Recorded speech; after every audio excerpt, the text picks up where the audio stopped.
इस होली महोत्सव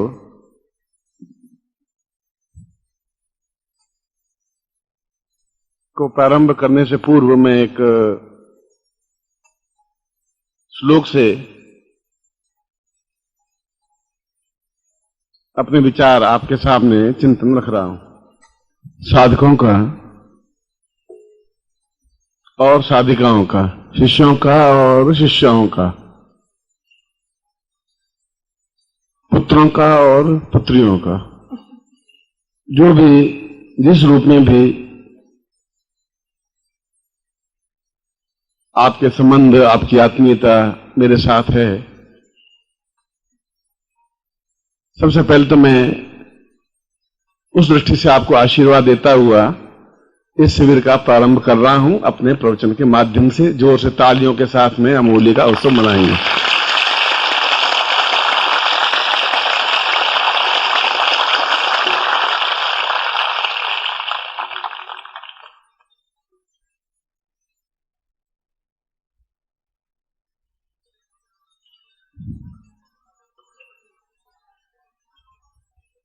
मैं चारवाक के श्लोक से अपने प्रवचन का प्रारंभ कर रहा हूं और यह आपको मैंने यहां किसी साधना के लिए या किसी चिंतन के लिए या किसी विचारधारा के लिए नहीं बुलाया है।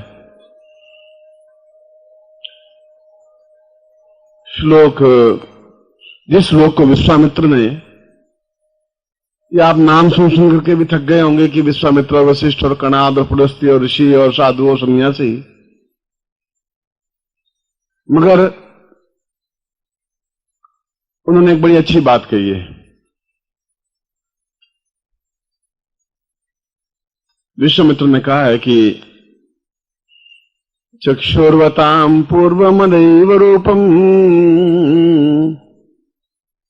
गुरुर्नं वदेवं सदेवं शरण्यम् अतोऽहं प्रपन्नं पूर्णं सदेवं श्वेतोर्कपूर्वा भवतारविंदम। और इसी श्लोक का बेस आधार देकर के चारवाक ने कहा है कि न त्वं गुरुत्वं न त्वं च दिव्यं न देहं न चिन्त्यं जगतं न नित्यं न आत्मं न वैवं प्रेम स्वरूपं प्रेमोर्ति जागर्त वैवं सदैवं। यहां पर मुझे विश्वामित्र से चारवाक का श्लोक ज्यादा महत्वपूर्ण लगा। इसलिए लगा कि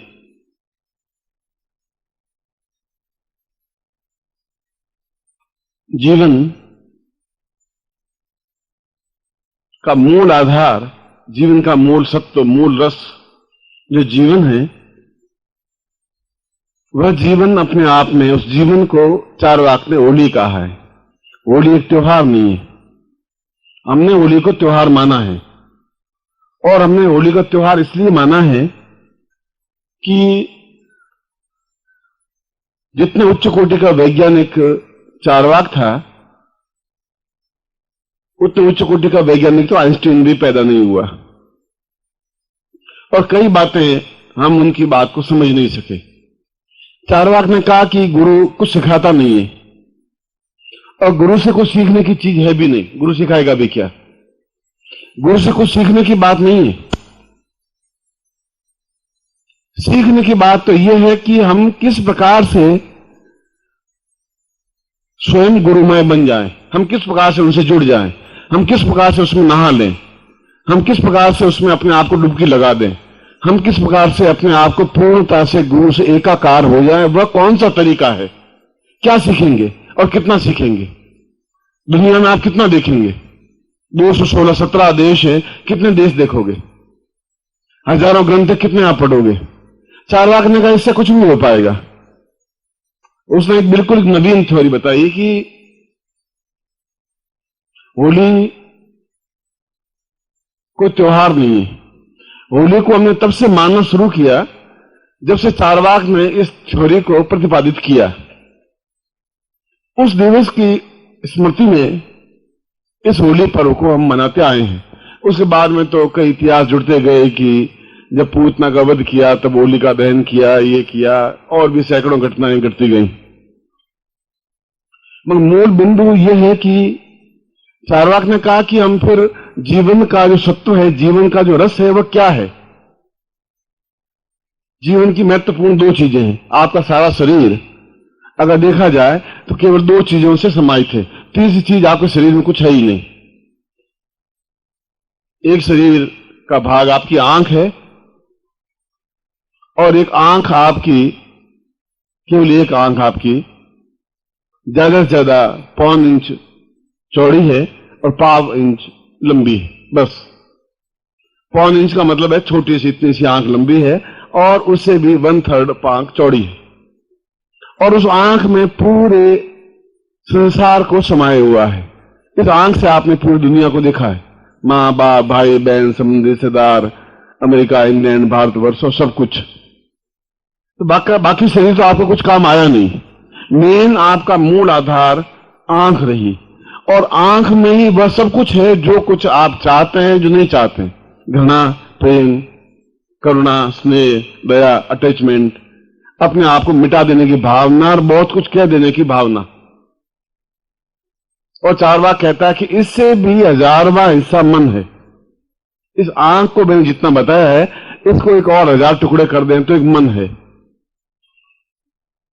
और जब तक मन रंगता नहीं, मन अपने आप में मस्त नहीं होता, मन जब तक अपने आप में खिलखिलाता नहीं, तब तक जीवन अपने आप में अधूरा है। क्योंकि ये सारा शरीर तो केवल उस मन को अपने आप में ढकने की क्रिया है, मन को अपने आप में सुरक्षित रखने की क्रिया है। यह तो उसका वैज्ञानिक पक्ष है कि हमारे पास केवल मनुष्य कहलाने के लिए दो तथ्य हैं। मन है तो मनुष्य है, अगर मन ही नहीं है तो फिर मनुष्यता का कोई अर्थ भी नहीं है। और मन अपने आप में प्रेम के अलावा कुछ करता ही नहीं है। मन घृणा नहीं करता है, घृणा आपकी आंख करती है। मन गालियां नहीं देता, गाली आपकी आंख देती है। आपकी आंख में ये कि मेरा दुश्मन है, ये मेरा मित्र है, ये स्वजन है, ये बदमाश है, ये अच्छा है, ये आपकी आंख कहती है। गंदगी, अच्छा, ये सब आपकी आंख करती है, मगर मन आपको कभी इस बात के लिए प्रेरित नहीं करता। तो चारवाक कहता है कि ऐसी क्या तरकीब है कि हम स्वयं गुरुमय बन जाएं। हम उनसे क्या सीख पाएंगे, कितना सीख पाएंगे, कितने साल तक आप सेवा कर पाएंगे। और मैं भी आपको यहां बुलाया है, इसके पीछे यही चिंतन, यही विचारधारा है कि जीवन का बहुत बड़ा भाग पिछले करीब 40-50 वर्षों से शिष्यों को समाहित करता करता आया हूं। और इसमें कोई दो राय नहीं कि शिष्यों ने बहुत अच्छी उपलब्धियां प्राप्त की भी, नहीं भी की। मगर मूल रहस्य क्या है, उस मूल रहस्य को मैं आपके सामने स्पष्ट कर रहा हूं। पहली बात, मूल रहस्य यह है कि उस चारवाक ने कहा कि गुरु के प्रवचनों से सुख सुनने से क्या हो पाएगा। किसी लड़की से बातें आप 3 घंटे कर लेंगे, उससे क्या हो जाएगा। वो आपको उपदेश देती रहेगी, मैं नहीं आ सकती, ऐसा नहीं कर सकती, ऐसा कुछ हो नहीं सकता, मेरी माँ बहुत लड़ाकू झगड़ालू है, तुम समझते नहीं हो, मेरे बाप को देखा नहीं है, बहुत सारा दुष्ट है, तुम थोड़ा ध्यान रखा कर। इधर 3 घंटे बातचीत करने से होगा क्या। जब तक मन जुड़ेगा नहीं तब तक ये कुछ होगा नहीं। चारवाक भी यही बात कह रहा है। चारवाक कह रहा है कि आपको यदि कुछ सीखना है तो गुरु कुछ सिखा नहीं सकता। गुरु सिखाएगा और आप भूल जाएंगे, गुरु समझाएगा और आप अपने आप को विस्मित कर देंगे, गुरु कहेगा और आप आज्ञा नहीं मानेंगे, गुरु के कहने से आप बंद करके रह जाएंगे, गुरु के कहने से आप खुलापन हो जाएगा। तो उसने कहा कि जब एक आंख से हम पूरी दुनिया देख सकते हैं तो इस मन से तो पूरा ब्रह्मांड देख सकते हैं। मन से तो सब कुछ प्राप्त कर सकते हैं जो अपने आप में समाविष्ट कर सकते हैं, क्योंकि मन के माध्यम से हम जीवन की पूर्णता प्राप्त कर सकते हैं। मन नहीं है तो फिर जीवन नहीं है, फिर मनुष्यता भी नहीं है, फिर मनुष्य भी नहीं है, और मनुष्य नहीं है तो फिर साधक नहीं है, साधिकाएं नहीं है। इसलिए मन में कहीं भेद नहीं है, स्त्रीलिंग और पुल्लिंग और पुरुष और स्त्री और बालिका और वृद्ध, ऐसा अपने आप में कोई भेद मन में नहीं है। तो कोई ऐसी क्रिया, चारवाक ने कहा कि मैं अपने शिष्यों को इस प्रकार से सैकड़ों मंत्र, सैकड़ों विद्याएं सिखाने से क्या होगा, महाविद्या सिखाएंगे, दूसरी शिक्षा विद्या सिखाएंगे, मगर जब तक उसके मन को हम पकड़ नहीं पाएंगे, जब तक मैं आपको मन को स्पर्श नहीं कर पाऊंगा, मन को टच नहीं कर पाऊंगा, मन को समझा नहीं पाऊंगा, मन का चिंतन नहीं कर पाऊंगा, तब तक आप में से एक विषाद, एक दुख जो है, वेदना है, वो समाप्त नहीं हो पाएगी। और पूरे साल भर तक आपके पास जो पूंजी एकत्र हो रही है, वह पूंजी केवल विषाद की, दुख की और आंसुओं की और चिंतन की और तकलीफ की है। जो मिलेगा वो आपको तकलीफ और विषाद दी है। उस मन और विषाद को दूर करने की क्रिया केवल मन के माध्यम से, जहां प्रफुल्लता है, जहां उमंग है, जहां जोश है, जहां जवानी है, जहां ताकत है, जहां अपने आप में दीवानापन है, जहां एक दूसरे में डुबो देने की क्रिया है, और हम एक दूसरे में डुबोए नहीं, एक दूसरे में समाहित ही नहीं हुए, किसी को बनाया ही नहीं और किसी को अपने पीछे घुमाया ही नहीं, तो फिर जीवन का कोई अर्थ ही नहीं रहा। यदि आप गुरु के पीछे घूम रहे हैं, क्या कोई ऐसी युक्ति है कि गुरु आपके पीछे पीछे घूमता रहे? ऐसी कोई युक्ति है ही नहीं क्या? अगर गुरु के पास मन है तो फिर आपके पास भी मन है, तो क्यों नहीं हमें उस चीज को पकड़ना है कि हम गुरु के पीछे भटकते फिरे हैं? ऐसे गुरु ही हमारे पीछे पीछे भटकता रहे चारों तरफ। कोई ऐसी विधि आप बता दीजिए जिससे काम ही निबट जाए, सब कुछ अनुकूलता ही बन जाए। चारवाक ने कहा, मैं इस ढोंग में विश्वास नहीं करता हूं कि चेले हों और पीछे घूमते हैं, मैं इस ढोंग में विश्वास नहीं करता हूं। मैं करूंगा तो खुलेपन से करूंगा। कहा कि शिष्य पीछे मेरे भटकते फिरे, जो को देना है तो फिर दे देना है, नहीं देना है तो फिर नहीं देना है। केवल उसको ब्रह्म में रखने से कोई बात नहीं है। इसलिए दो पद्धतियां बनाई हमारी, एक मंत्रोक्त पद्धति, एक तंत्रोक्त पद्धति। मंत्रोक्त पद्धति जो आप साधना कर रहे हैं, क्योंकि मन भी अपने आप में एक्टिविटी तो है, कोई क्रिया तो है, कोई चीज तो है, कोई तथ्य तो है, और आपके हाथ में नहीं उसको पकड़ सके। आंख तो आप पकड़ नहीं सकते, आंख से देख सकते हैं, आंख को बंद कर सकते हैं, मगर आंख को पकड़ने की चीज आपके पास युक्ति नहीं है। हवा को आप पकड़ नहीं सकते, धूप को आप पकड़ नहीं सकते, दुख को आप पकड़ भी नहीं सकते, खुशी को भी आप पकड़ नहीं सकते, क्योंकि पकड़ने की क्रिया आपके पास नहीं है, वो ज्ञान नहीं है, वो चेतना नहीं है। चारवाक कह रहा मैं वो बात समझाना चाहता हूं जिसके माध्यम से आप इन चीजों को पकड़ सकें, खास तौर से दोनों चीजों को, आंख को और मन को। बड़ी एक वैज्ञानिक तथ्य है, इसी चीज पर आइंस्टीन को नोबेल प्राइज मिला। आइंस्टीन ने एक ही बात कही कि स्पेस और वर्क, हम जो काम करते हैं वह काम अपने आप में एक ठीक समय पर किए गए कार्य को ही सफलता मिल सकती है। वही उसका मूल थ्योरी यही है। हम प्रत्येक क्षण प्रत्येक कार्य को नहीं कर सकते। रात को 1 बजे वो काम नहीं कर सकते जो दिन को 2 बजे कर सकते हैं, वैसा नहीं कर सकते। जो कुछ कर सकते हैं अपनी पत्नी के साथ, जो हमारे संबंध है वो किसी और पुरुष के साथ नहीं बन सकते। जो पुरुष के साथ संबंध है वह किसी और एक्स्ट्रा के साथ नहीं बन सकते। और किन क्षणों में कौन सी तरकीब काम में ली जाए, उस तरकीब को तंत्र कहा गया है। तंत्र का मतलब है समय को पहचान लेने की युक्ति, और समय को पहचान लेना अपने आप में मन को पहचान लेना है। वह मन जो हमारे हाथ में है नहीं।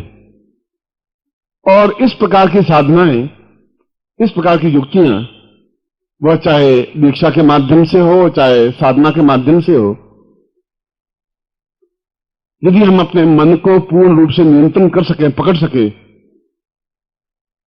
क्योंकि मन में प्रेम के अलावा कोई चीज है ही नहीं, क्योंकि मन और प्रेम को एक ही शब्द कहा गया है। मनुष्य में प्रेम के अलावा कुछ था ही नहीं। विषाद तो दूसरों ने आपको दिया, आपके पास नहीं है। दुख दूसरों ने दिया, घृणा दूसरों ने दी, आपके पास कोई चीज नहीं थी। ये आपके पास भूख प्यास भी नहीं थी। मां ने आपको भूख दी, मां ने आपको प्यास दी, दूध पिलाया, फिर आप बेचुल हो गए, दूध पीते पीते बेचुल हो गए। ऐसे कई ऋषि हुए जिन्होंने दूध पिया ही नहीं।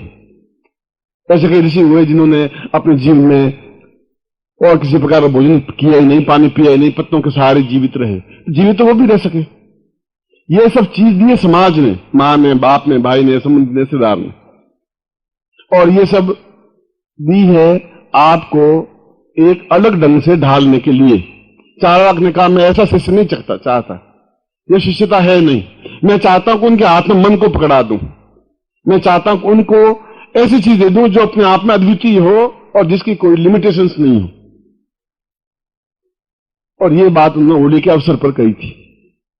ये क्यों कही गई थी? इसी को श्लोक में कहा है चारवाक ने कि उच्च कोटि का योगी, उच्च कोटि का साधु, उच्च कोटि का मनुष्य, उच्च कोटि का पत्नी या पति या प्रेमी या प्रेमिका या व्यक्ति या व्यक्तित्व, एक उच्च क्षणों में या इन क्षणों में जो कुछ करता है जो कुछ करता है उसकी उपलब्धि उसको प्राप्त होती ही है। क्योंकि हम उस मन को पकड़ करके उस चीज को प्राप्त कर लेते हैं।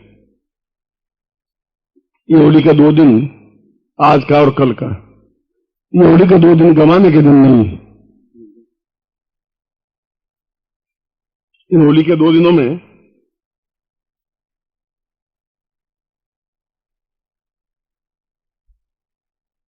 कुछ प्रयोग कर लेने हैं, कुछ ऐसे प्रयोग कर लेने हैं जो जिसका हमारे जीवन में अभाव रहा है।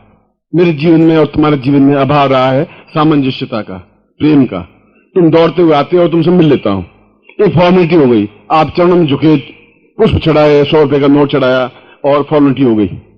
वह तो चारवा कह रहा है ये तो यूजलेस है, ये तो कोई अर्थ नहीं। अर्थ तो ये है कि तुम्हारा मन अपने आप में मेरे मन से जुड़ जाए, और जुड़े नहीं, मेरा मन आप अपने कंट्रोल में कर ले। जब दूसरे का मन कंट्रोल में कर लेंगे तो फिर उसके पास तो कुछ बचेगा ही नहीं, उसके पास कुछ है ही नहीं। वह चाहे उर्वशी हो, चाहे वह रंभा हो, चाहे वो चाहे लक्ष्मी हो, चाहे वो देवादिदेव हो, चाहे कोई महादेव हो, चाहे रुद्र हो, चाहे कोई भी हो। मनुष्य तो वो भी ही, हमने उनको देवता कह दिया, हमने इनको लक्ष्मी कह दिया, हमने इनको पार्वती कह दिया, हमने इनको और कुछ नाम दे दिया, मगर हैं तो वह पुरुष और नारी के रूप में ही है। मन तो है ही उनका ही। इस चीज को पूर्णता देने का जो श्रेय है वह चारवाक के माध्यम से है। मैं इस शिविर में, इस होली के शिविर में मैं उन प्रयोगों को संपन्न करवाना चाहता हूं जिनके माध्यम से आप गुरु से कुछ सीखे नहीं। मैं आपको कितना सिखाऊंगा? सिखाने से तो बात नकली बन जाएगी। मैं कहूंगा तुम ऐसा काम करो, तुम मैंने सोचोगे कि ऐसा करने से कैसे होगा। मैं किसी लड़की को कहूंगा तुम आओ, तो 2 बार सोचेगी कि 10 लोगों ने देख लिया तो क्या उपाय हो पाएगा, तुम नहीं आ पाओगे। मैं तुम्हें कहूंगा ये थोड़ा व्यापार कर लो, तुम 10 बार सोचोगे कि इस व्यापार करने से लाभ होगा कि नहीं होगा। इन्हें सिखाने से नहीं हो पाएगा। तब हो पाएगा जब आप स्वयं अपने मन को उस मन में समाहित कर लोगे और उस मन को अपने आप में पकड़ लोगे, जो मन अपने आप में ज्ञानवान है, चेतनावान है, और जो आंख से भी बहुत छोटा है, जो इतना छोटा है जो आपके हाथ की मुट्ठी में और उंगली में और अंगूठे में नहीं आ सकता। उसको मन को पकड़ने की क्या क्रिया है, किस प्रकार से हम मन में, आत्मा में और शरीर के कण कण में, रोम रोम में उस गुरु को स्थापन कर लें जिसको हमने गुरु ब्रह्मा, गुरु विष्णु, गुरु देवो महेश्वर कहा गया है। क्यों कहा गया है? गुरु तो ब्रह्मा है नहीं। चारवाक कह रहा किसने कहा कि वो विष्णु है, किसने कहा वो रुद्र है?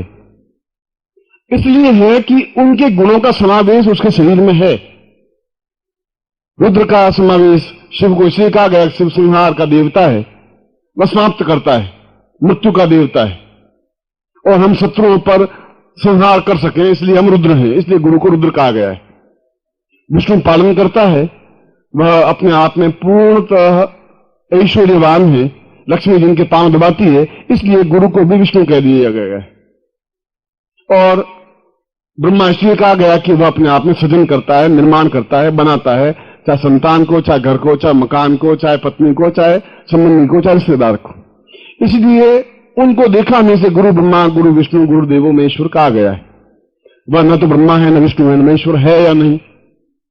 तो किस प्रकार से हम इन तीनों जो ताकतें, जो क्षमता उनके पास में है, उन क्षमताओं ताकतों को अपने अंदर समाविष्ट कर लें, हम समाविष्ट कर लें या उनके मन को अपने अंदर समाविष्ट कर लें। अगर मेरी बुद्धिमानी होती तो मैं आपके मन को अपने अंदर समाविष्ट करता, वो ज्यादा अच्छा रहता। वो इसलिए अच्छा रहता कि आप मेरे पीछे घूमते रहते। मैं चारवाक ने कहा ऐसा नहीं, गुरु है तो फिर जब शिष्य सक्षम हो जाए तब उनको अपने आप में पूर्णता उनको दे देनी चाहिए, लोर्थमा देनी चाहिए, फिर आप अपने आप में फ्री हो सकेंगे। तब शिष्य अपने आप में पूर्णता प्राप्त कर सकेगा, क्योंकि उसके अंदर वह व्यक्ति बैठा होगा जिसको ब्रह्मा कहा गया है, वह उसके मन में बैठा होगा जो विष्णु कहा गया है। हृदय से तो फिर भी निकल सकता है। आज हृदय में आपके प्रति प्यार है, कल आपके प्रति घृणा भी हो सकती है। हृदय तो बिल्कुल चंचल है, इसलिए हृदय को आंख नहीं कहा गया है, मन को आंख कहा गया है। इसलिए आज तक जो प्रयोग करवाए गए वो हृदय से गुरु धारण प्रयोग करवाए गए, और हृदय अपने आप में परिवर्तित होता रहता है। आज हृदय जिसके प्रति है, कल उसके प्रति नहीं है। आज हृदय जिसको चाहता है, कल उसको नहीं चाहता है, क्योंकि हृदय तो मस्तिष्क से जुड़ी हुई एक ग्रंथि है, जुड़ा हुआ एक समावेश है, जुड़ा हुआ अपने एक एक्टिविटी है। पर मन किसी से जुड़ा हुआ नहीं है। मन में जो आ गया वो आ गया, किसी को चाह लिया वो चाह लिया, चाहे गुरु छोटा है, चाहे बड़ा है, चाहे सन्यासी है, चाहे साधु है, चाहे अच्छा है, चाहे बुरा है, और जिंदगी उसके पीछे खपा देते हैं। और जो जिंदगी उसके पीछे अपने आप को खपा देता है, उसकी तो कोई तुलना देवता भी नहीं कर सकते। हम किसी के हो जाएं, ये बहुत बड़ी बात है, मगर किसी को अपना बना लें, वह उससे भी बहुत बड़ी बात है। उसको अपना सब कुछ बना लें। मैं आपको अपना शिष्य बना लूं, ये तो बड़ी बात नहीं, मगर आप मुझे अपने आप में पूरा समावेश करने का मेरा अस्तित्व ही नहीं रहे, यह उससे भी बड़ी बात है। और ऐसी चीज दूसरी प्राप्त नहीं हो सकती, ऐसा संभव नहीं हो सकता। और ऐसा प्रयोग तो केवल होली के ऊपर ही हो सकता है। क्यों हो सकता है कि यदि आपको ज्योतिष का ज्ञान हो तो होली के दिनों में कालो यम निवदा विपुलाज लक्ष्मी, कुछ समय का ऐसा प्रभाव अपने आप में होता है। उस समय ही केवल मन जागृत होता है। केवल 3 दिनों के लिए पूरा मन जागृत होता है, बाकी सुषुप्त अवस्था में रहता है। आप देखेंगे कि होली आते ही एक अजीब तरह की मस्ती, एक अजीब तरह की उमंग, एक अजीब तरह का जोश जीवन में आ जाता है। जो कुछ करना चाहता है, बहुत कुछ करना चाहता है, अबीर गुलाल होली, एक दूसरे को रंगने की क्रिया, एक दूसरे को प्यार करने की क्रिया, एक दूसरे को याद करने की क्रिया, एक दूसरे को मिलने की क्रिया। होली के दिनों में ऐसा क्यों होता है, बाकी दिनों में ऐसा क्यों नहीं होता? क्यों ऐसा होता है कि हम बिल्कुल मस्ती के साथ नाचते झूमते हुए काम करें, झूमते हुए एक दूसरे के साथ घूमें, गले मिलें, झूमते हुए अपना आप लोग कार्य करें? ऐसा होली के दिनों में क्यों होता है?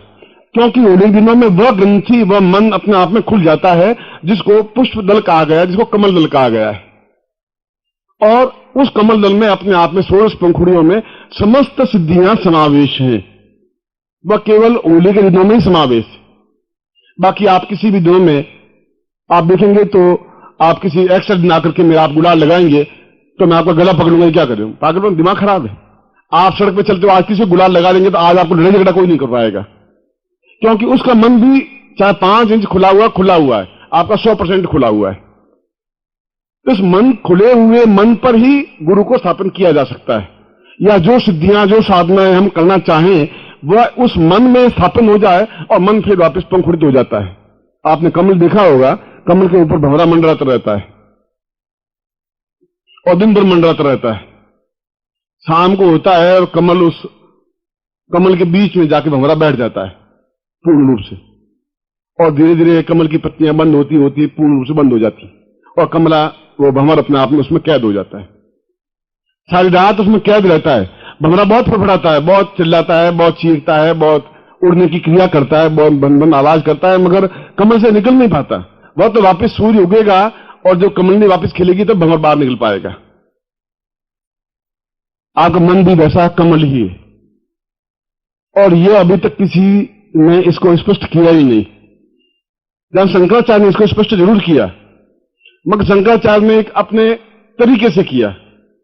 मगर सीधी सादी बात, चाहे गोरखनाथ हो चाहे उसने कहा कि कुछ दिन, और होली के जो 2 या 3 दिन है, उन 3 दिनों में सब कुछ देने की क्रिया है, अगर गुरु चाहे तो। ये साथ में जोड़ दिया। क्यों गुरु चाहे तो? इसलिए कि गुरु देना चाहता नहीं है, कभी गुरु नहीं देना चाहेगा, क्योंकि गुरु देने के बाद गुरु के पास कुछ रहेगा ही नहीं। इसलिए गुरु आपको कुछ साधना देगा, कुछ मंत्र देगा, कुछ और धारणा देगा, कुछ ध्यान देगा, कुछ समाधि देगा, और कुछ चीजें ही दे पाएगा। मेरे मानस में सीधा साधा विचार है कि फिर देना है तो या तो पूर्णता के साथ दे देना है, या बिल्कुल मना कर देना है। दोनों में से एक क्रिया कर देना है। फिर मन तुम्हारा अपने पास में अगर है तो उसको पूर्ण रूप से बंद हो, तो मैं उसमें भमरा बंद करके अंदर गुंजित होता ही रहूं, और उस गुंजन क्रिया को समाधि कहते हैं। बस ये समाधि अवस्था यह है कि अंदर एक कहा गया कि गुंजरेतिताम पूर्णताम सस्वाधीन अवस्थावती। समाधि अवस्था उसको कहते हैं कि अंदर पूर्ण रूप से गुंजन होता रहे। वो गुंजन होगा कैसे? वो गुंजन आपके किसी मंत्र के माध्यम से नहीं हो पाएगा। वो गुंजन तो देवता के माध्यम से या गुरु के माध्यम से ही हो पाएगा। वो मन अपने आप में पूरे साल भर के लिए जब उसके अंदर जो भी समावेश करे, आप देखेंगे कि इन दिनों में आप अगर किसी प्रेम करेंगे तो साल भर प्रेम चलता ही है, घृणा करें तो साल भर घृणा चलेगी। इसलिए होली के दिनों में लोग एक दूसरे गले मिलते हैं कि साल भर में जो लड़ाई झगड़े हो गए छोड़ो उसको, अब अपन प्रेम से मिलते हैं, और जो साल भर में जो कुछ मैंने बोला, तुमने बोला, उसको भूल जाते हैं अपन, क्योंकि वो इस समय के बाद में वापस साल भर तो वो चलेगा ही चलेगा। जो कुछ भूलना है और जो कुछ प्राप्त करना है वो यही समय। प्राप्त करने की क्रिया केवल एक है, प्रेम। इसके अलावा प्राप्त करने की कोई क्रिया है ही नहीं। आप मुझे प्रेम के द्वारा ही उसके अंदर बंद कर सकते हैं, या मैं आपको प्रेम के द्वारा ही अपने अंदर बंद कर सकता हूं, स्थापन कर सकता हूं। और दूसरी बात कि मन जागरण अवस्था अपने आप में पूर्ण चैतन्य अवस्था बन जाए, जिससे कि वह गुंजरण अवस्था बन जाए, जिसको अपने आप में सबसे श्रेष्ठ अवस्था हम ब्रह्मास्मि ब्रह्म कहा गया है, क्योंकि गुंजरण केवल ब्रह्म के माध्यम से हो सकता है। और जहां ब्रह्म है, जहां मन है, जहां आत्मा है, जहां गुरुत्व है, तो गुरुत्व की सारी सिद्धियां हैं। तो गुरु अकेला गुरु नहीं है, उसमें गुरु की सारी सिद्धियां हैं, चाहे अणिमादि सिद्धियां हैं, चाहे लक्ष्मी साधना है, चाहे मंत्र साधना है, चाहे तंत्र साधना है, चाहे योग है, चाहे दर्शन है, चाहे मीमांसा है, जो कुछ है। इसलिए आज मैंने उस गुप्त रहस्य को आपके सामने स्पष्ट किया, या गुरु स्पष्ट करता नहीं, क्योंकि गुरु स्पष्ट करता है तो गुरु समाप्त हो जाता है। जो गुरु ने अपना सब कुछ दे दिया, उस गुरु के पास कुछ रहा ही नहीं, उसके बाद तो सीधी समाधि लेता है या सीधा अपने आप में संन्यास लेता है। मगर मैं आपसे क्यों छुपाऊं? मतलब छुपाता वो है जिसके पास छोटी सी पूंजी हो, 10 रुपए का नोट होगा तो 10 बार छुपाऊंगा, या करोड़ों रुपए में 10 रुपए छुपा करके मैं करूंगा भी क्यों छुपाऊंगा उस बात के पास में। और यदि आपको कुछ मिला नहीं मान लो, तो फिर आपका आना भी बेकार हो जाएगा, मेरा मन भी अपने आप में एक अशांत सा होगा कि जो होली के दिनों में जो दिया जा सकता है वही भी तुमने अगर नहीं दिया तो तुम्हारे जैसा कोई न्यून नहीं आदमी, तुम सबसे न्यून आदमी हो। जो तुमने होली के दिनों में जो देना था वह तुमने नहीं दिया, ये अपने आप उसके साथ धोखा किया, छल किया उन शिष्यों के साथ जिनको ज्ञान नहीं था। किसी को ज्ञान नहीं और मैं उनको भटका दूं, सोच टिकट इधर नहीं, तुम इधर चले जाओ, यहां सोच टिकट मिल जाएगा, वो उसके साथ धोखा है। यदि मैं आपको दो टूक कहूं कि होली के दिनों में ये सब कुछ प्राप्त हो सकता है, तो ये सत्य है, और सत्यता आपके सामने मुझे रख देना चाहिए, क्योंकि पूर्ण व्यक्ति ही दूसरे को पूर्णता दे सकता है, अधूरा व्यक्ति दूसरे को पूर्णता नहीं दे सकता। होली का सत्र प्रारंभ हुआ है, और होली के सत्र के प्रारंभ में आप मन और साधनाओं की बात कैसे ले बैठे? इसलिए बैठा कि होली के 2 दिनों में से आधा दिन बीत चुका है, केवल 1.5 दिन हमारे पास रहा है। और 1.5 दिनों में भी मैं अगर आपको, क्योंकि पिछली बार जिन लोगों को जो कुछ मैंने साधनाएं दी थी, मैं देख रहा हूं कि उनमें से 98% व्यक्तियों ने साधना संपन्न की और मुझे मिले हैं और बताया है। इसलिए इन 1.5 दिनों में मैं उस जगह पहुंचा देना चाहता हूं कि आपको एक एक साधना करने की अपेक्षा पूर्ण साधनात्मक रूप से बना दूं। इसलिए बना दूं कि आप, मैंने अभी तुम्हें बताया कि ब्रह्मा विष्णु महेश 3 ही महादेवता सबसे श्रेष्ठ देवता क्यों कहे गए, क्योंकि 3 के अलावा चौथी चीज हमारे पास है ही नहीं। या तो सृजन है, बनाना निर्माण करना है, चाहे लड़के का निर्माण करना है, संतान का निर्माण करना है, मकान का कुछ भी, या पालन करना है या संहार करना है, चाहे वो शत्रु का हो, चाहे पाप का हो, चाहे अभाव का हो, चाहे दुर्भिक्ष का हो, चाहे अकाल का हो, चाहे न्यूनताओं का हो, चाहे कमियों का हो। और इसीलिए इन तीनों देवताओं को, ब्रह्मा विष्णु और महेश को सबसे श्रेष्ठ देवता माना गया है, और फिर इन तीनों देवताओं को समावेश करके एक चीज बनाई गई, ब्रह्म। और इसीलिए गुरु को ब्रह्मा कहा गया, गुरु ब्रह्मा गुरु विष्णु। वह ब्रह्म अपने आप में, गुरु ब्रह्म खलविदम सर्वदा, सारा संसार अपने आप में खल है, मूर्ख है, क्योंकि ब्रह्ममय केवल गुरु है। उसको मूर्ख क्यों कहा गया? इसलिए मूर्ख कहा गया कि यह चीज इन 2 दिनों में सिखाने की कोई चीज है ही नहीं आपको। आपको तो वह चीज अपने आप में पूर्ण आत्मसात करने की है। वह तब हो पाएगा जब मैं आपको आत्मसात, आपको ज्ञान दे सकूं। वह आपके हृदय को नहीं, आपके मन के अंदर जागृत कर सकूं, चेतना में दे सकूं, तब आपके सामने स्पष्ट हो सके कि आप क्या हैं। मैं आपको बता सकूं कि आपके चारों तरफ एकदम से कैसा क्रिएट बन रहा है, एक ज्योतिपुंज कैसा बन रहा है। आप दूसरे दिन आप देख सकेंगे आपके कितना उल्लास है, उमंग है, जोश है। यदि आपका चेहरा उदास और मरा हुआ सा होगा तो जीवन का कोई अर्थ नहीं है। गाएं, नाचें, झूमें मस्ती के साथ, और मैं आपको नाचते, झूमते, गाते हुए भी सब कुछ दे दूंगा। आपको रखने की कोई जरूरत ही नहीं रहेगी, इतना अधिक कि आप प्राप्त ही नहीं कर पाएंगे।